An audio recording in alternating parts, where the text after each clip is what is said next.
So we just woke up this morning. We got into campsite about 10:30 last night. Got everything set up pretty quick, and it was cold last night. So good thing I had my little snuggle bug,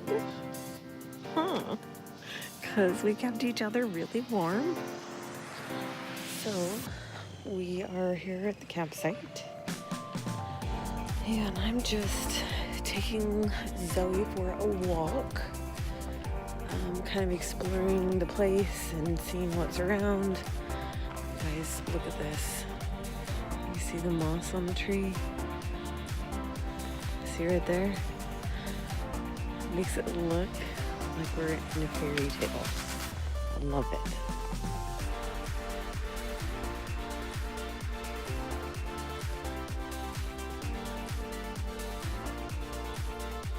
I just wanted to show you around the camp and kind of what we do, how we set up so that y'all can do it when you come camping. So one of the things that I want to tell you about is going to rain tomorrow. So you can see here that we have put the stakes for the tent and the rain fly away from the tent. See that space in between?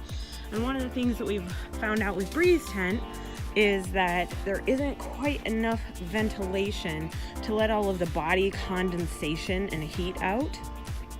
So come and take a look inside my tent. So here you can see I've got this ventilation behind me. I have my bed ready made. When I go car camping, I like to have my sleeping bag on top of me and then a blanket underneath. See the blanket here? And then there's actually a foam pad underneath. So this is gonna keep the ground. I have a tarp underneath my tent to not let the moisture sink through, because remember, we don't want to be wet when we're camping. And then I have the pad underneath me, and then I have my blanket folded in two, as well as my pillow. And then this is actually an emergency blanket, which is really great when you're in a place with humid, wet, cold. This is gonna keep you a lot warmer at night. So, and then I just always put my pajamas here. I got my sweater and my sleeping stuff here.